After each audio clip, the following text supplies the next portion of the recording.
গুণগান এরে গোলাম ওই এরে বান্দা ঠাকুর গায়ে বসে ব্রাহ্মণ পরিবারে জন্ম আমার বাবা আমাকে বড় আশা নিয়া বুক বড় ভালোবাসা নিয়া আমাকে বড় পণ্ডিত বানাবার আশা নিয়া আমাকে বাবা সংস্কৃত বিশ্ববিদ্যালয়ে ভর্তি করে দিলেন। ভর্তির এক পর্যায়ে বাবা মাকে দেখার জন্য মন ছটফট করতে লাগলো। বাবাকে দেখার জন্য বাড়িতে আসলাম। বাবারে ডাক দিয়ে কই বাবা আপনি আমাকে বড় পণ্ডিত বানানোর জন্য ভর্তি করে দিলেন। পণ্ডিত হতে গিয়া আমি আশ্চর্যের একটা জিনিস দেখলাম। বলে কি আশ্চর্যের বিষয়? বললাম বাবা আমরা হিন্দুরা কত ভালো, 12 মাসে 13 জন খোদা, 33 কোটি দেব দেবী, তুলসীর গাছের তলায় 64 কোটি ভগবান, দেখা দেখা আমরা তাদের কদমে সিজদা করি। কিন্তু মুসলমান কত বড় বোকা, কত বড় মূর্খ রে, তারা আল্লাহরে দেখে না, আল্লাহর কদমে সিজদা করে। বাবা কয় সত্যি তুই বড় জ্ঞানী হবি, বোঝা যায় তুই অনেক বড় জ্ঞানী হবি। আমি বললাম বাবা আশীর্বাদ করতে থাকেন, ভগবান যেন আমাকে অনেক বড় জ্ঞানী বানায় দেয়। বলে আশীর্বাদ করে দিলাম, যা তুই আমার বংশের উজ্জ্বল নক্ষত্র হবি, তুই আমার বংশের একজন প্রদীপ হবি, তুই আমার বংশের সুনাম খ্যাতি অর্জন করবি, যা তোরে আশীর্বাদ করে দিলাম অনেক বড় হবি। বাবার আশীর্বাদ নিয়ে আবার সংস্কৃত বিশ্ববিদ্যালয়ে চলে গেলাম। সংস্কৃত বিশ্ববিদ্যালয়ে সংস্কৃত ভাষার উপরে পাণ্ডিত্য নিয়ে বাবার কাছে ফিরে আসলাম। বাবারে ডাক দেখো বাবা শুরুতে একটা ঘটনা বলেছিলাম, মনে কি আছে? বলে কি কথা? বললাম বাবা মুসলমান বড় বোকা, আমরা বড় বড়। বলে হ্যাঁ। বললাম বাবা কথাটা ভিন্ন করে কেন? বললাম বাবা বেদ সত্য? বলে হ্যাঁ। বেদের শ্লোক সত্য? বলে হ্যাঁ। যদি বেদ সত্য হয়, শ্লোক সত্য হয়, তাইলে মুসলমান ভালো, আমরা বড় বোকা। বলে কেন? বললাম বাবা বেদের মধ্যে একটা শ্লোক পড়ে দেখলাম, না দর্শ প্রতিমা আসতে। বলে অর্থ কি? বললাম বাবা সৃষ্টিকর্তা বলেন আমি সৃষ্টিকর্তার কোনো প্রতিমূর্তি নাই, প্রতিচ্ছবি নাই, আকার নাই, আকৃতি নাই, দেখা যায় না, ধরা যায় না, ছোঁয়া যায় না, লাল নীল হলুদ না সবুজ তা অনুভব করা যায় না।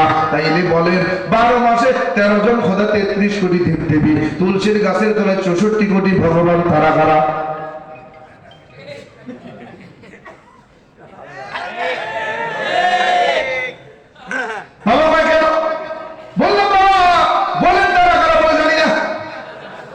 জানেন না তো মানেন কেন? বাবা পূর্বপুরুষ বাপ দাদায় মানছে তাই, সহজ দলিল। বললাম বাবা শুধু এখানেই শেষ না, প্রত্যেকটা জাতির এক একজন স্রষ্টা আছে। আপনার আমার স্রষ্টা কি? বাবা কি কথা বলতে চাও? বললাম বাবা যদি আপনি খ্রিস্টানদেরকে জিজ্ঞাসা করেন বলো তোমার স্রষ্টাকে, বলবে যীশু খ্রিস্ট। কথা কয় না, কথা কয় না, কথা কয় না। যদি আপনি বৌদ্ধদেরকে জিজ্ঞাসা করেন বলে তোমার স্রষ্টাকে, বলবে গৌতম বুদ্ধ। যদি আপনি মুসলমানকে জিজ্ঞাসা করেন বলে তোমার স্রষ্টাকে, বলবে আল্লাহ। কিন্তু আপনিও হিন্দু, আমিও হিন্দু, আমি যদি আপনাকে জিজ্ঞাসা করি বলি তো বলি আপনার স্রষ্টাকে, বলবেন কি? কনফিউজ, বলতে পারি না কেন? বলে হিন্দুদের মধ্যে 36টা গোত্র, সবচেয়ে দামি গোত্র, উঁচু গোত্র হলো ব্রাহ্মণ। বুঝলেন? সবচেয়ে নিম্ন গোত্র হলো নমশূদ্র, মেথর চামার মুচি। সবচেয়ে নিচু আর সবচেয়ে উঁচু। বাবা যারা শিবের পূজা করে তাদের কাছে শিব তার স্রষ্টা, যারা ব্রহ্মার পূজা করে তাদের কাছে ব্রহ্মা স্রষ্টা, যারা বিষ্ণুর পূজা করে তাদের কাছে বিষ্ণু স্রষ্টা, যারা কৃষ্ণের পূজা করে তাদের কাছে কৃষ্ণ স্রষ্টা। ও বাবা বলেন তো মুসলমানের মধ্যে যত ভাগাভাগি থাক, তাদের কাছে যদি জিজ্ঞাসা করেন একভাবে একমতে বিনা তর্কে বিনা যুক্তিতে তারা বলবে তাদের স্রষ্টা আল্লাহ। কিন্তু আমরা যত গোত্রই থাকি না কেন, এক এক গোত্রের কাছে এক একজন স্রষ্টা। কি নির্দিষ্ট কোনো স্রষ্টা নাই। বাবা এখানে শেষ না? বলে কি বলবা?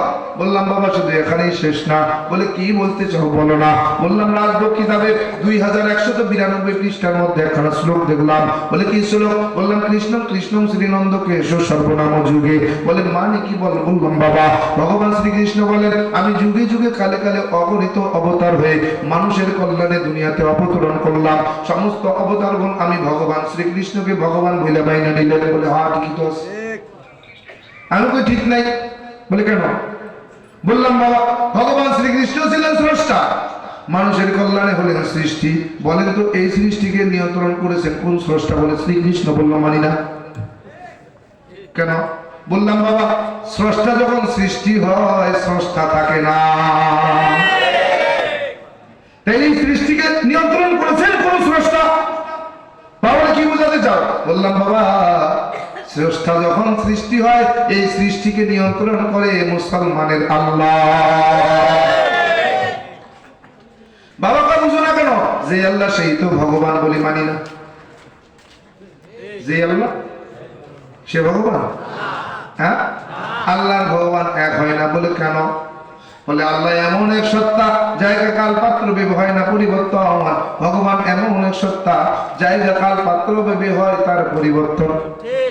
বলে কেমন? বললাম বাবা, বাংলাদেশের বাঙালি বাংলা ভাষায় কথা বলি, মাতৃভাষা বাংলা। বাংলা ভাষায় যখন বাংলাদেশের হিন্দুরা তার স্রষ্টাকে ডাকে, বলেন তো কি বলে ডাকে? বলে ভগবান। ইন্ডিয়ার জমিনে যে হিন্দুরা বসবাস করে মাতৃভাষা হিন্দি, হিন্দিতে কথা বলে। হিন্দিতে যখন ইন্ডিয়ার হিন্দুরা তার স্রষ্টাকে ডাকে কি বলে ডাকে? বলে ঈশ্বর। বললাম বাবা, আমেরিকার জমিনে যে হিন্দুরা বসবাস করে ইংরেজিতে কথা বলে, আমেরিকার হিন্দুরা যখন ইংরেজিতে তার স্রষ্টাকে ডাকে কি বলে ডাকে? বলে গড। বললাম বাবা, দেখছেন বাংলাদেশের ভগবান, ইন্ডিয়ায় গেলে ঈশ্বর, আমেরিকায় গেলে হয় গড। জায়গা কাল পাত্র ভেবে হয় যার পরিবর্তন, তার নাম ভগবান। বাবা রে বাবা, আল্লাহ কেমন? বলে কেমন? বলে বাংলাদেশের মুসলমান বাংলা ভাষায় কথা বলে, মাতৃভাষা বাংলা। বাংলাদেশের মুসলমান বাংলা ভাষায় যখন তার স্রষ্টাকে ডাকে কি বলে ডাকে? ইন্ডিয়ার জমিনের মুসলমান হিন্দিতে কথা বলে, মাতৃভাষা হিন্দি। হিন্দি ভাষায় যখন ইন্ডিয়ার মুসলমান গুলো তার স্রষ্টাকে ডাকে কি বলে ডাকে? আমেরিকার জমিনের মুসলমান ইংরেজিতে কথা বলে, ইংরেজি ভাষায় যখন আমেরিকার মুসলমান তার স্রষ্টাকে ডাকে কি বলে ডাকে?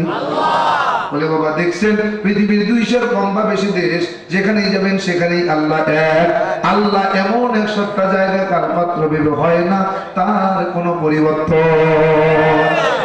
বাবা কয় বুঝো না কেন? আল্লাহর ভগবান নয় কোনো আলাদা। কেন? বলে ভগবান সর্বত্র বিরাজমান। আল্লাহ কেমন? বলে আল্লাহু নূরুস সামাওয়াতি ওয়া মা ফিল আরদি। আল্লাহু আকবার। বলে বাবা কি বুঝাইতে চাও? বললাম বাবা, আল্লাহ এমন এক সত্তা, যেখানেই যাবে সেখানেই আমার আল্লাহকে পাবে, যেদিকেই তাকাবে সেদিকে আমার আল্লাহকে পাবে। বলে কেমন? ফাইনামা তুআল্লু ফাসাম্মা ওয়াজহুল্লাহ। বলে বান্দা, তুমি আমাকে কোথায় তাকাও? ডাইনে তাকাও আমি আল্লাহ, বামে তাকাও আমি আল্লাহ, সামনে তাকাও আমি আল্লাহ, পিছনে আমি আল্লাহ, আসমানে তাকাও আমি আল্লাহ, জমিনে তাকাও আমি আল্লাহ, গাছের দিকে তাকাও আমি আল্লাহ, গাছের পাতায় তাকাও আমি আল্লাহ। আমি আল্লাহ আল্লাহ আল্লাহ আল্লাহ, সব জায়গায় আমি আল্লাহ। ও বললাম, ও বাবা আপনি বলেন ভগবান কেমন? বলে ভগবান সর্বত্র বিরাজমান। বললাম বাবা, আল্লাহ ভগবান কিন্তু এক হতে পারে না। বলে কেন? বললাম বাবা, আল্লাহ এমন এক সত্তা যার কোনো শরীক নেই, লা শারীকা লাহু।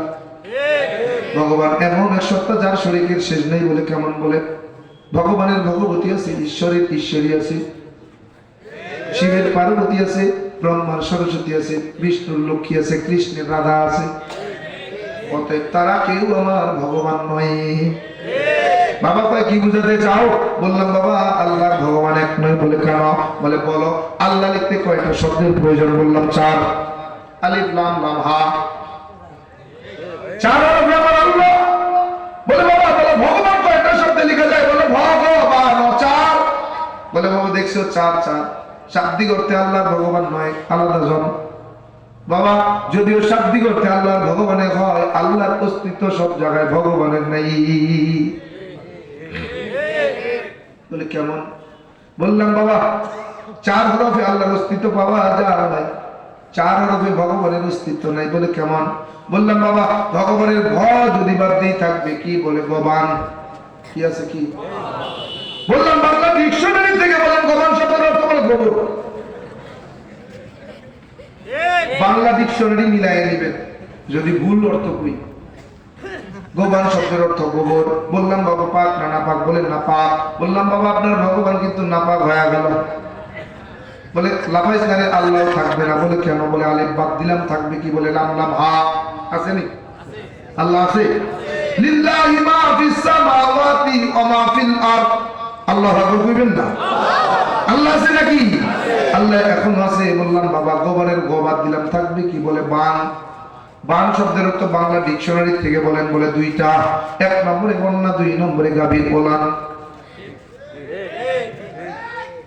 বাবারে বাবা আপনার ভগবান কিন্তু গাভীর ওলান বলে লাফাইজ না, ভগবানও থাকবে না বলে কেমন? লাম্বাদ দিলাম আছে কি? বলে লামহা। লামহার মধ্যে আল্লাহরে কোথায় পাইবা? আসেনি?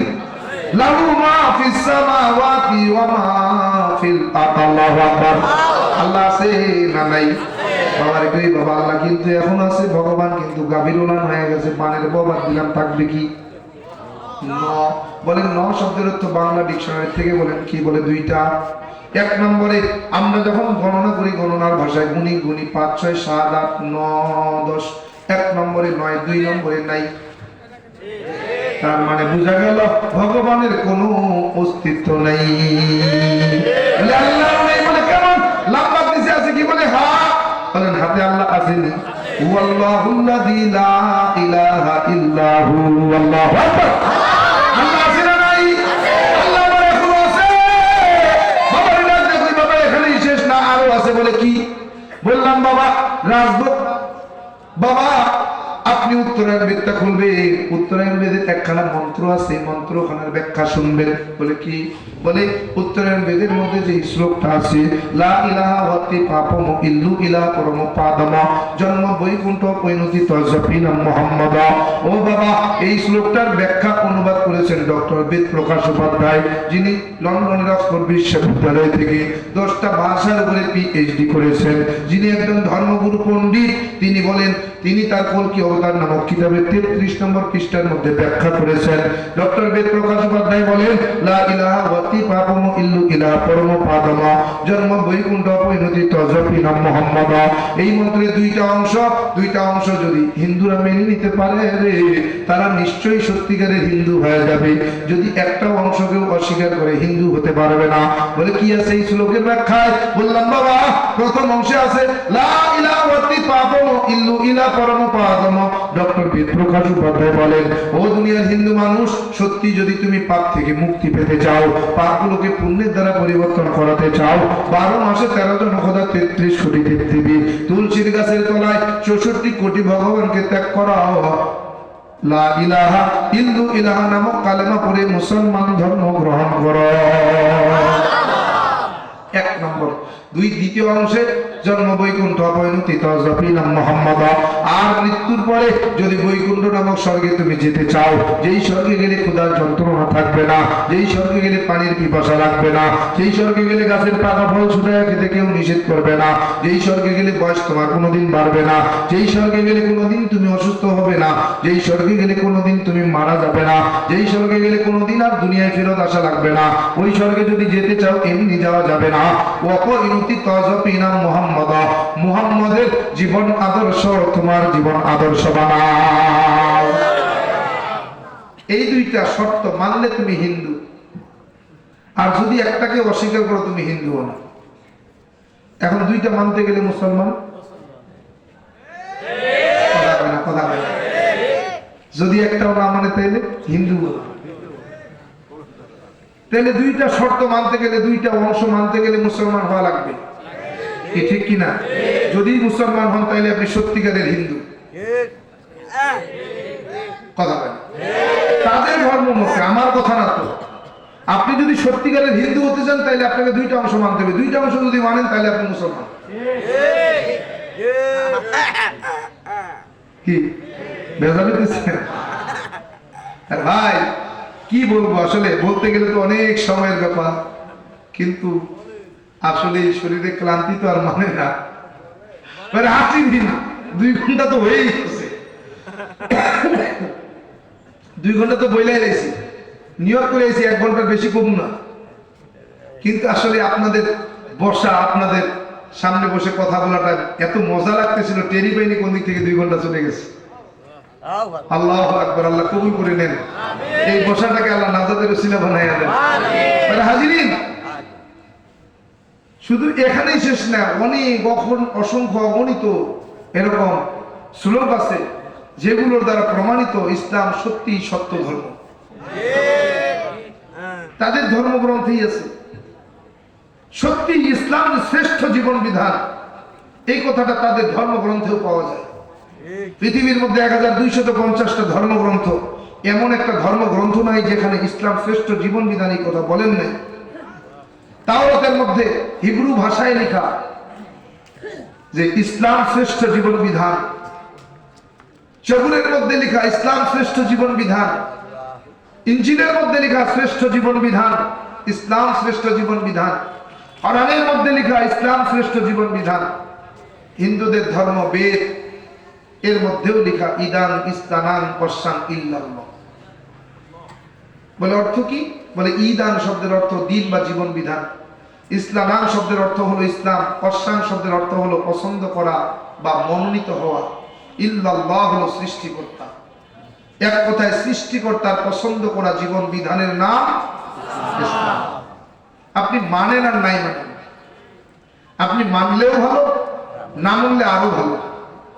বলার দরকার বলে গেলাম, হাসরের ময়দানে যেন আসামির কাঠগড়ায় দাঁড়াতে না হয়, যেন ওই মামলা না করে রব্বানা আরিনাল্লাহ দাইনি আবুল্লানা মিনাল জিন্নি ওয়াল ইনস নাজআলহুমা তাহতা আকদামিনা লিয়াকুনা মিনাল আসফালিন, যেন এই মামলায় আসামি হতে না হয়।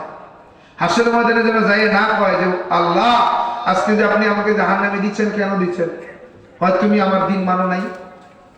আল্লাহ তোমার মুসলিম আমার বসু করাই গেছিল, সেও তো আমাদের বুঝায় নাই। আজকে যদি না বুঝার কারণে, ভুল করার কারণে জাহান্নামে যেতে হয়, তো আল্লাহ ওই আব্দুর রহমান রে আনো,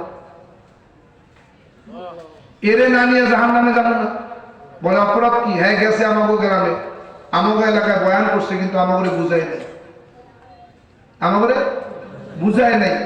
যদি ওই দিন আমাগরে বুঝাইতো, তাইলে আমরাও মুসলমান হয়ে যাইতাম, আজকে আপনার তৈরি করা জান্নাতে যাইতাম। কি ঠিক না? এজন্য বুঝানোর নিয়তে আসছি, আপনি বুঝলেও ভালো, না বুঝলে আরো ভালো, কারণ মামলা তো আর খাম না, ঠিক না? কি প্যারা হাজিরিন, আর সামনে পারবো না, তবে ছোট্ট একটা নমুনা বলেই আমি আমার আলোচনা শেষ করবো ইনশাআল্লাহ। যেহেতু ইসলাম গ্রহণ করেছি, কেন করলাম, কি পেলাম ইসলামের ভিতরে, ঠিক না? আমি ইসলাম সর্বপ্রথম স্বপ্নের মাধ্যমে কবুল করেছি, সর্বপ্রথম স্বপ্নের মাধ্যমে কবুল করেছি। 8 বছর শুধু এটা অন্তরের ভিতরে লালন করেছি, প্রকাশ করতে পারিনি। 8টা বছর শুধু এটাকে গোপনে গোপনে লালন করেছি, প্রকাশ করার সুযোগ হয়নি। এই 8 বছর আগে যে ইসলাম গ্রহণ করেছিলাম স্বপ্নের ভিতরে, যিনি আমাকে কালেমা পড়িয়েছিলেন স্বপ্নের ভিতরে, স্বপ্নের ব্যাখ্যা জানতে গিয়ে মরহুম আল্লাহর কুতুব সৈয়দ ফজলুল করিম রহমতুল্লাহ আলাইহি, তিনি স্বপ্নের ব্যাখ্যা করেছিলেন, বলেছিলেন যে তোমাকে কালেমা পড়িয়েছেন তিনি আর কেউ নয়, তিনি ছিলেন শেষ নবী, বিশ্ব নবী, আখেরি নবী, মুহাম্মদে আরবি, মুহাম্মদ রাসূলুল্লাহ সাল্লাল্লাহু আলাইহি ওয়া আলিহি ওয়াসাল্লাম। তিনি আমাকে স্বপ্নে কালেমা পড়িয়েছেন, তিনি আমার স্বপ্নের নাম রেখেছেন, তিনি আমার স্বপ্নের মধ্যে আমার এই ডান হাতের এই জায়গাটা স্পর্শ করেছেন, হাতে হাত রেখে হাঁটুর সঙ্গে হাঁটু মিলিয়ে বসে আমাকে কালেমা পড়িয়েছেন।